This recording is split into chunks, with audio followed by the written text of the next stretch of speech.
Hello दोस्तों, RBC MPPSC के YouTube channel पर आप सभी का स्वागत है। और इस चैनल पर हम जो है डेली 100 एमसीक्यू जो है साइंस के डिस्कस करते हैं। तो आज हम फिर से 100 एमसीक्यू लेकर आए हैं जो विटामिन और विभिन्न पोषक तत्वों पर आधारित है। तो वीडियो को अंत तक ज़रूर देखें। ये विभिन्न परीक्षाओं के लिए बहुत ही उपयोगी वीडियो है, क्योंकि इसमें बहुत सारे क्वेश्चन जो है प्रीवियस ईयर परीक्षाओं में पूछे जा चुके हैं। तो हाल ही में जो एमपी पुलिस कांस्टेबल एग्ज़ाम चल रही है, उसके लिए ये वीडियो बहुत ही ज़्यादा इम्पोर्टेंट है। तो जितने भी एमपी पुलिस कांस्टेबल वाले लोग देखने वाले हैं, उसको अंत तक ज़रूर देखें। और एक एक क्वेश्चन इसका बहुत ज़्यादा इम्पोर्टेंट है। तो आइए स्टार्ट करते हैं वीडियो को। तो हमने कल 750 क्वेश्चन तक डिस्कस कर लिया था। आज हम उसके आगे 751 से स्टार्ट करते हैं। चलिए, तो पहला प्रश्न है, निम्नलिखित में से कौन सा युग्म सुमेलित नहीं है? तो देखिए, थायमिन से जो है वो बेरी रोग होता है, विटामिन B1। विटामिन डी जो है कैल्सीफेरॉल, उससे सूखा रोग, उसकी कमी से सूखा रोग होता है। विटामिन के जो है इससे बंधापन नहीं होता। विटामिन के से विटामिन के रक्त का थक्का बनने में सहायक होता है। तो ऑप्शन नंबर सी जो है इसका करेक्ट आंसर हो जाएगा। विटामिन नियासिन जो है वो इसकी कमी से पेलाग्रा नामक रोग होता है। तो इसका ऑप्शन नंबर सी जो है सही आंसर हो जाएगा। निम्नलिखित में से कौन सा विटामिन एवं उसकी कमी वाला रोग सुमेलित नहीं है? तो सुमेलित नहीं है बताना है। तो कैल्सीफेरॉल जो है, विटामिन डी जो है, उससे अस्थि रुग्णता या हड्डियों से संबंधित रोग, ऑस्टियोमलेशिया या मेरास्मस जो होता है, और नियोसिन जो है पेलाग्रा होता है, उसकी कमी से। कोबालामिन से संघातिक रक्ताल्पता होती है, लेकिन राइबोफ्लेविन से बेरी नहीं होता। तो ऑप्शन डी जो है इसका करेक्ट आंसर है। निम्नलिखित में कौन सा एक युग्म सही सुमेलित है? इसमें बताना है सही सुमेलित है। तो सही सुमेलित है बताना है। तो ऑप्शन नंबर बी जो है इसका विटामिन B2 राइबोफ्लेविन होता है, ये बिल्कुल सही आंसर है। अगला है, निम्नलिखित में कौन सा युग्म सही सुमेलित नहीं है?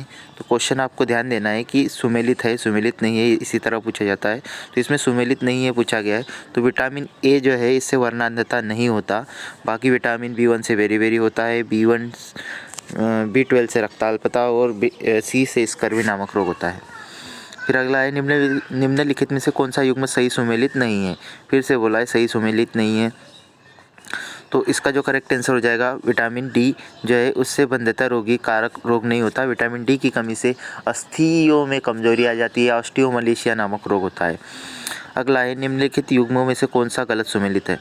तो गलत सुमेलित इनमें से कौन सा है भाई? तो देखिए, विटामिन ए गठिया, विटामिन बी बेरी ये सही है। विटामिन सी से मसूड़ों में खून आना, ये भी सही है। विटामिन डी से सुखंडी या सूखा रोग होता है, लेकिन विटामिन ए से गठिया नहीं होता। तो ऑप्शन नंबर ए जो है इसका करेक्ट हो जाएगा। सूची 1 को सूची 2 से सुमेलित कीजिए और नीचे दिए गए कोड का प्रयोग सही उत्तर चुन के कीजिए। तो विटामिन सी जो है, तो देखिए यहाँ पे अपने को सही जोड़ी मिलाना है कोड का प्रयोग करते हुए। तो विटामिन सी जो है इससे स्कर्वी नामक रोग होता है, ठीक है। जो फोलिक अम्ल है उससे रक्ताल्पता या रक्त की कमी हो जाती है। विटामिन ए से जो होता है वो बेरी होता है, और B1 से रतुंदी होता है, ठीक है। एक मिनट, विटामिन सी से जो है फिर से मिलाते हैं। विटामिन सी से जो है आपका स्कर्वी नामक रोग होता है। तो पहले का चौथा आ जाएगा आपका। फोलिक अम्ल से रक्ताल्पता होता है, ठीक है। विटामिन ए से रतुंदी होता है, और विटामिन बी से बेरी। तो पहला ऑप्शन नंबर ए इसका करेक्ट हो जाएगा। फिर सूची 1 को सूची 2 से सुमेलित करना है फिर से। तो विटामिन B1 जो होता है, विटामिन B1 में कौन सी धातु पाई जाती है? तो उसमें पाई जाती है B12 में कोबाल्ट पाई जाती है। हीमोग्लोबिन जो है, हीमोग्लोबिन में लोहा पाया जाता है, आयरन, ठीक है। क्लोरोफिल में क्या पाया जाता है? तो क्लोरोफिल में आपका मैग्नीशियम पाया जाता है। चेल्कोपाइराइट में क्या होता है? तो उसमें तांबा होता है, कॉपर। तो इसका ऑप्शन नंबर ए जो है करेक्ट आंसर हो जाएगा। फिर अगला है, निम्नलिखित में से सही सुमेलित नहीं है, सही सुमेल नहीं है। तो B1 जो है संतरा, तो उपरोक्त में से कोई नहीं है, उपरोक्त में से एक से अधिक, इसका करेक्ट आंसर हो जाएगा। तो अगला प्रश्न, रोग और कारण दिया हुआ है। तो रतुंदी किसकी कमी के कारण होता है? तो रतुंदी जो होता है विटामिन ए की कमी के कारण। विटामिन ए की कमी से कौन सा होता है? रतुंदी। रिकेट्स किसकी कमी के कारण होता है? तो रिकेट्स जो होता है डी की कमी के कारण, और स्कर्वी विटामिन सी की कमी के कारण, और बेरी विटामिन बी की कमी के कारण। तो ऑप्शन नंबर इसका जो हो जाएगा सी जो है करेक्ट आंसर हो जाएगा, ऑप्शन नंबर सी। अगला है फिर सही उत्तर चुनिए। सही यहाँ पे भी आपको जोड़ी बनाना है। तो विटामिन जो होते हैं, चलिए विटामिन क्या है, कैरोटीन है एक प्रकार का। एंजाइम क्या है, तो एंजाइम जो है पेप्सिन है। हार्मोन क्या है, तो टेस्टोस्टेरोन एक हार्मोन है, प्रोटीन एक केराटिन है। तो इसका जो करेक्ट आंसर हो जाएगा ऑप्शन नंबर बी। निम्नलिखित में से कौन सा युग्म सही सुमेलित नहीं है, कौन सा युग्म सही सुमेलित नहीं है, तो टोकोफेरॉल जो है, ऑप्शन नंबर बी जो है इसका करेक्ट आंसर हो जाएगा। कि रेटिनॉल जो है जीरोप्थेल्मिया, टोकोफेरॉल जो है उससे बेरी नामक ये रोग नहीं होता है। साइनोकोबालामिन B12 से रक्ताल्पता, एल्गोकैल्सिफेरॉल से रिकेट्स। तो ये जो है ऑप्शन नंबर बी इसका करेक्ट हो जाएगा। कौन सा युग्म सही सुमेलित नहीं है, तो विटामिन ए जो है उससे विटामिन ए की खोज मैकुलन ने की थी, बी की खोज भी मैकुलन ने की थी, और सी और डी सुमेलित नहीं है। तो ये जो दोनों है ऑप्शन नंबर सी और डी इसमें दोनों सही नहीं है। निम्न में से कौन सा युग्म सुमेलित नहीं है, तो इसमें से विटामिन डी से वर्णांधता रोग नहीं होता। तो ये ऑप्शन नंबर सी जो है इसका करेक्ट आंसर हो जाएगा। बच्चों में प्रोटीन की न्यूनता के कारण जो रोग उत्पन्न होता है, तो प्रोटीन की कमी के कारण बच्चों में मेरास्मस नामक रोग होता है। लोहे का अंश सबसे अधिक किस में पाया जाता है, तो लोहे का अंश सबसे अधिक हरी सब्जियों में पाया जाता है। इनमें से कौन सा प्रोटीन की कमी से उत्पन्न होने वाला रोग है, तो प्रोटीन की कमी से उत्पन्न होने वाला रोग कौन सा है भाई इसमें, तो यहाँ पे ये सारे ऑप्शंस गलत है। प्रोटीन की कमी से उत्पन्न होने वाले दो रोग है, एक तो बच्चों में मेरास्मस होता है और बड़े में ऑस्टियोमलेशिया मेरास्मस जो होता है वो बच्चों में होता है, और बड़े बूढ़ों में जो होता है वो ऑस्टियोमलेशिया होता है। आहार में एस्कॉर्बिक अम्ल की कमी से जो रोग होता है वह है, आहार में एस्कॉर्बिक अम्ल की कमी से जो रोग होता है, एस्कॉर्बिक अम्ल की कमी से स्कर्वी नामक रोग होता है, ऑप्शन बी। कौन सा वनस्पति तेल हृदय रोगों के लिए उपयुक्त है, तो हृदय रोगों के लिए जो है सूरजमुखी का तेल बहुत ज़्यादा उपयुक्त होता है। तो ऑप्शन ए जो है इसका करेक्ट आंसर हो जाएगा। रतुंदी किस विटामिन की कमी के कारण होता है, तो रतुंदी जो होता है वो विटामिन ए की कमी के कारण होता है। शरीर में लोहे की कमी से कौन सी बीमारी हो जाती है, तो लोहे की कमी से रक्तहीनता या रक्त की कमी हो जाती है। अल्फा केराटिन एक प्रोटीन है जो उपस्थित रहता है, तो ये ऊन में उपस्थित रहता है, ऑप्शन नंबर बी। दूध का धवल रंग निम्न में से किसकी उपस्थिति के कारण होता है, तो ये केसिन की उपस्थिति के कारण होता है, ऑप्शन नंबर डी इसका करेक्ट हो जाएगा। दूध का सफ़ेद रंग होता है, तो दूध का सफ़ेद रंग जो होता है वो केसिन के कारण होता है। निम्नलिखित में से कौन सा सही सुमेलित है, तो इसमें से कौन सा सही सुमेलित है आपको बताना है। तो विटामिन बी जो है बी, ऑप्शन बी जो है करेक्ट है। विटामिन ई की कमी से बंध्यापन होता है। विटामिन B1 की कमी से कौन सा रोग होता है, तो B1 की कमी से बेरी रोग होता है। अगला है निम्नलिखित कथनों में से कौन सा एक सही नहीं है, तो इसका करेक्ट आंसर हो जाएगा ऑप्शन नंबर सी।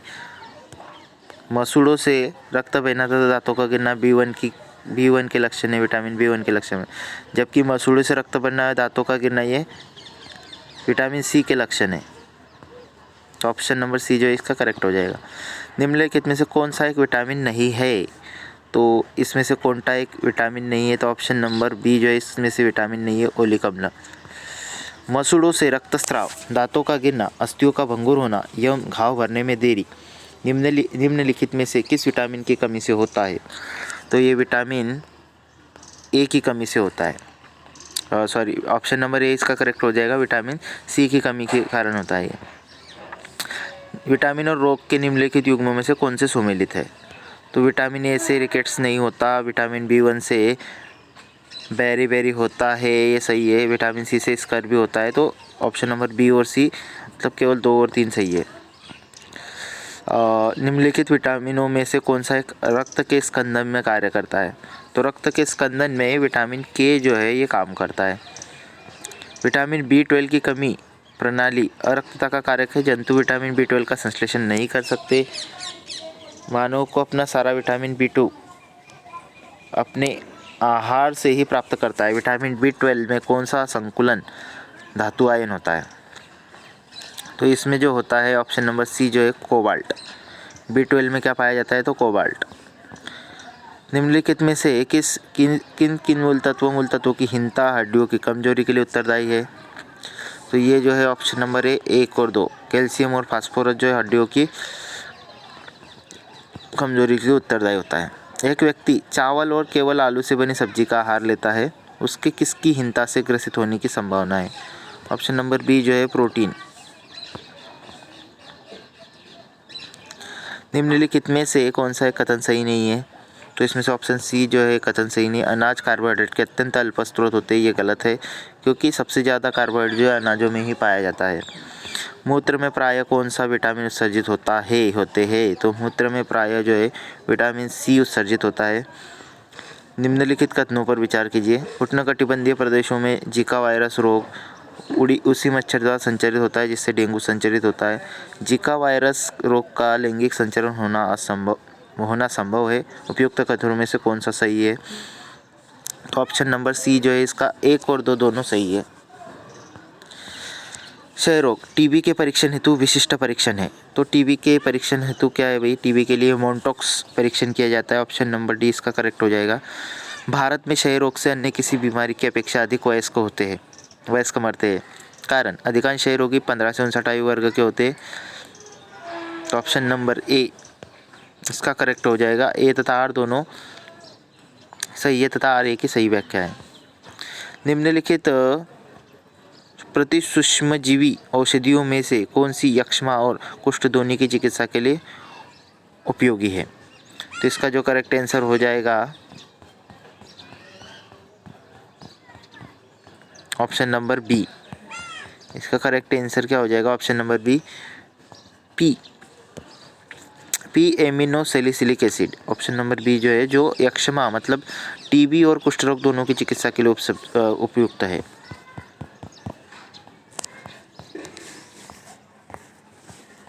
चलिए अगला प्रश्न देखते हैं फिर।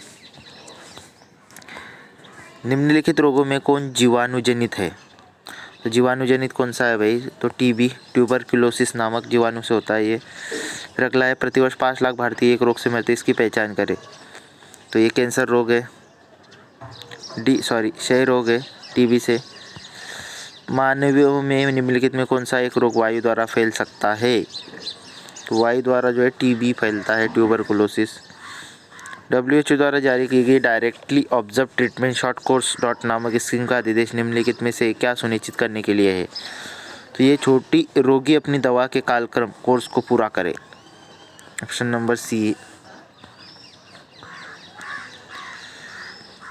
डायरेक्टली ऑब्जर्व ट्रीटमेंट, ये आपको याद रखना है शॉर्ट फॉर्म इसका। दुधारू पशुओं की निम्नलिखित बीमारियों में कौन सी संक्रमणीय है?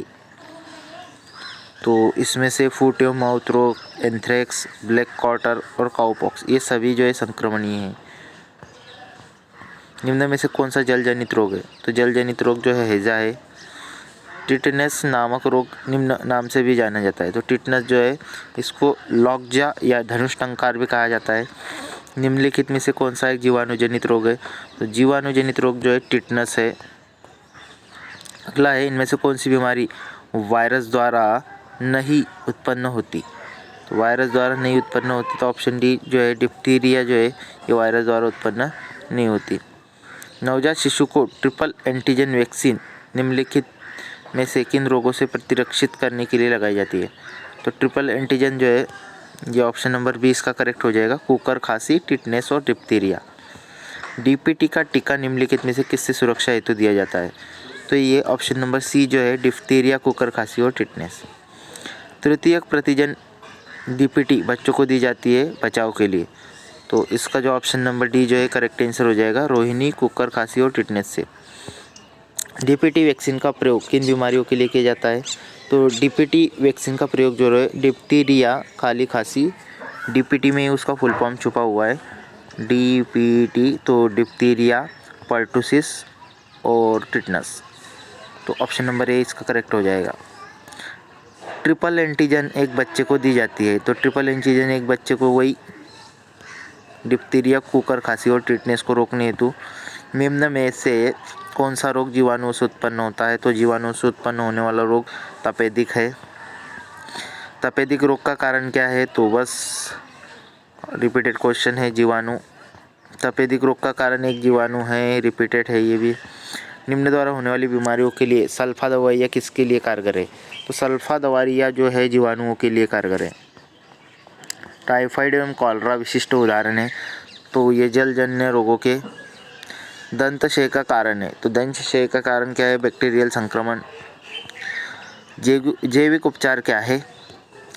तो सूक्ष्मजीवों के प्रयोग से पर्यावरणीय प्रदूषकों की रोकथाम, ये जैविक उपचार है। मनुष्यों में टिटनेस का क्या कारण है? तो मनुष्य में टिटनेस का कारण जीवाणु है।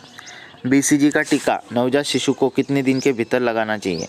तो बीसीजी का टीका जो है नवजात शिशु को कितने दिन के भीतर लगाना चाहिए? जन्म के तुरंत बाद। पेनिसिलिन से किसका संश्लेषण निरोधित होता है? तो पेनिसिलिन से जो है जीवाणुविक प्रोटीन। निम्नलिखित युग्मों पर विचार कीजिए। विटामिन इसकी हीनता से होने वाला रोग है, तो विटामिन इसकी हीनता से, विटामिन सी से स्कर्वी होता है, बराबर है। विटामिन डी से रिकेट्स होता है, ये भी सही है। तो ऑप्शन नंबर ए जो है इसका करेक्ट हो जाएगा। निम्नलिखित में से कौन सा युग्म सही सुमेलित नहीं है? तो नियासिन से पेलाग्रा होता है, ये बिल्कुल सही है। थायमिन से बेरी होता है, ये भी सही है। विटामिन डी से सूखा होता है, ये भी सही है। लेकिन विटामिन के से ये नहीं होता। विटामिन की जो है रक्त का थक्का बनने में सहायक होता है। निम्नलिखित में से कौन से किस में सुमेल है? तो सुमेल किस में है भाई? देखिए, तो ऑप्शन बी जो है ये पीलिया जो है यकृत को प्रभावित करता है। ऑप्शन नंबर सी जो करेक्ट हो जाएगा। मुर्गियों में रिकेट्स रोग किस विटामिन की कमी के कारण होता है? तो विटामिन डी की कमी के कारण। अगला है, यदि किसी प्राणी को कार्बोहाइड्रेट से भरपूर चीज़ें खाने के लिए दी जाए तभी भी उसके रक्त में शर्करा का सांद्रण स्थिर बने रहने की प्रवृत्ति होती है, तब भी होती है। इसका कारण यह है कि प्राणियों के मामले में अग्नाशय के हार्मोन ऐसी परिस्थिति उत्पन्न कर सकते हैं। ऑप्शन नंबर बी जो है इसका करेक्ट हो जाएगा। एक तरफ दिए फिर विटामिन और हीनता रोग, तो रेटिनॉल जो है, देखिए रेटिनॉल जो है इससे क्या होता है? तो इससे नेत्र सूखकर लाल होना। टोकोफेरॉल जो है इससे होता है आपका बंध्यता। साइनोकोबालामिन जो है एक मानसिक व्याधि जो है साइनोकोबालामिन से, और पेरिडॉक्सिन जो है घातक रक्ताल्पता। ऑप्शन डी जो है इसका करेक्ट हो जाएगा। फिर रोग और उससे उत्पन्न होने वाली कमियां कौन कौन सी है? तो सूखा रोग जो है विटामिन डी की कमी से होता है, बेरी B1 की कमी से होता है।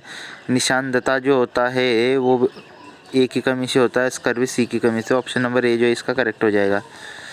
निम्नलिखित बीमारियों में से कौन से टैटू बनवाने के द्वारा एक व्यक्ति से दूसरे व्यक्ति में संचारित हो सकती है? तो इसमें से 2 और 3, यकृत शोथ और HIV एड्स। तो ऑप्शन नंबर बी इसका करेक्ट हो जाएगा। निम्नलिखित कथनों पर विचार कीजिए। हेपेटाइटिस बी HIV एड्स की तुलना में कई गुना अधिक संक्रामक है। हेपेटाइटिस बी यकृत कैंसर उत्पन्न कर सकता है। कौन सा सही है इसमें से? तो ऑप्शन बी केवल 2। अगला है, निम्नलिखित में से कौन सा रोग एक वायरस द्वारा होता है? वायरस द्वारा होने वाला रोग क्या है? हेपेटाइटिस। वायरस द्वारा होने वाला रोग क्या है? हेपेटाइटिस। फिर अगला है, हेपेटाइटिस रोग से मनुष्य का शरीर का सीधा प्रभावित होने वाला अंग है। हेपेटाइटिस से क्या प्रभावित होता है? तो भाई यकृत या लीवर। अगला प्रश्न है, निम्नलिखित रोगों में से एक जो पानी के प्रदूषण की वजह से नहीं है। पानी के प्रदूषण की वजह से हेपेटाइटिस बी नहीं होता, बाकी पीलिया, हैजा, टाइफाइड ये सब होते हैं। किस सूक्ष्म जीव के द्वारा हेपेटाइटिस बी की बीमारी होती है? तो ये है ऑप्शन नंबर ए, वायरस के द्वारा। यकृत रोग हेपेटाइटिस बी का कारक है। तो यकृत जो है DNA वायरस। यकृत रोग हेपेटाइटिस बी का कारक क्या है? तो DNA वायरस। हेपेटाइटिस बी की बीमारी किस सूक्ष्म जीव से होती है? तो ये होती है वायरस के कारण। फिर अगला है निम्नलिखित कथनों पर विचार कीजिए। आबादी में प्रत्येक स्वाइन फ्लू के लिए समान रूप से संवेद्य परपोषी है। स्वाइन फ्लू के प्राथमिक उपचार में प्रतिजीविकों की कोई भूमिका नहीं होती। महामारी प्रभावित क्षेत्रों में स्वाइन फ्लू के भावी विस्तार की रोकथाम हेतु उस क्षेत्र के सभी शुक्रों को नष्ट करना अनिवार्य है। उपयुक्त कथनों में से कौन से कथन सही है? ऑप्शन नंबर ए जो इसका करेक्ट हो जाएगा 1 और 2। निम्नलिखित कथनों पर विचार कीजिए। तो एक व्यक्ति से दूसरे व्यक्ति को मेनिंगोकॉक्सी का संचरण मच्छर के काटने से होता है। वमन तथा ग्रीवा पीड़ा में मेनिंगोकॉक्सी के लक्षणों में से 2 लक्षण हैं। तो ऑप्शन बी जो इसका बी जो है करेक्ट हो जाएगा। निम्नलिखित कथनों पर विचार कीजिए। डेंगू मच्छरों द्वारा संचारित प्रोटोजोआ रोग है। प्रत्येक नेत्र गुहा पीड़ा डेंगू का लक्षण नहीं है। त्वचा, इक्तिका तथा नाक से रक्तस्राव डेंगू के कुछ लक्षण हैं। तो इसका जो करेक्ट आंसर हो जाएगा ऑप्शन नंबर बी जो है केवल 3। निम्नलिखित कथनों पर ध्यान दीजिए। एड्स का संचरण होता है। तो एड्स का संचरण जो होता है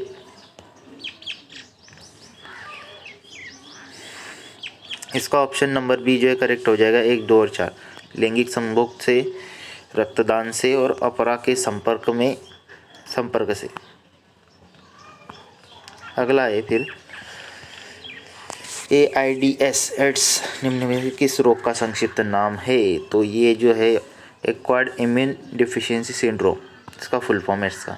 HIV द्वारा होने वाला रोग है। तो HIV द्वारा होने वाला रोग एड्स है। और निम्नलिखित रोगों में से कौन सा टाइगर मच्छर द्वारा संचारित नहीं होता? तो जापानी इंसेफेलाइटिस जो है ये जो है टाइगर मच्छर द्वारा नहीं होता। H1N1 विषाणु प्रायः समाचारों में निम्नलिखित में से किस एक बीमारी के संदर्भ में उल्लेख किया जाता है? तो H1N1 वायरस जो है ये स्वाइन फ्लू के लिए यूज़ होता है और बर्ड फ्लू के लिए याद रखना H5N1 होता है।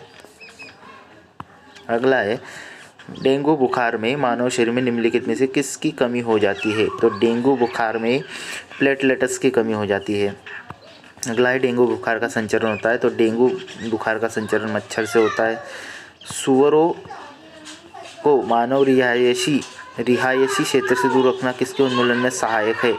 तो ये जापानी इंसेफेलाइटिस के इससे फैलेगी नहीं अगर सुअर जो है मानव बस्ती से दूर रहेंगे। तो निम्नलिखित में से कौन सा बर्ड फ्लू विषाणु है? तो बर्ड फ्लू अभी हमने डिस्कस किया था H5N1। निम्नलिखित में से किसके द्वारा स्वाइन फ्लू होता है? तो स्वाइन फ्लू विषाणु वायरस के द्वारा होता है। जॉन सॉल्क किसकी खोज के लिए जाने जाते हैं? तो जॉन सॉल्क जो होते हैं पोलियो का टीके के लिए जाने जाते हैं। पोलियो का कारण है। तो पोलियो का कारण भी एक विषाणु है, वायरस है। एड्स का कारण है। एड्स का कारण वायरस है। निम्न सभी बीमारियों का कारण वायरस होता है सिवाय एक को छोड़कर जो है। तो भाई आंत ज्वर जो है ये वायरस के कारण नहीं होती है। इन्फ्लुएंजा रोग होता है। तो इन्फ्लुएंजा जो रोग है वो वायरस से होता है, विषाणु से। खसरा की बीमारी होती है तो वायरस से। निम्न में से कौन सा कीट के काटने से होता है? तो कीट के काटने से आपको जो है डेंगू होता है। और आज का लास्ट क्वेश्चन जो है पीला बुखार निम्नलिखित में से के द्वारा फैलता है। तो पीला बुखार किससे फैलता है? तो घरेलू मक्खी द्वारा फैलता है। तो दोस्तों ये थे आज के हमारे 100 क्वेश्चन। इस वीडियो को अंत तक ज़रूर देखें और चैनल को सब्सक्राइब करें, लाइक करें। बहुत बहुत धन्यवाद।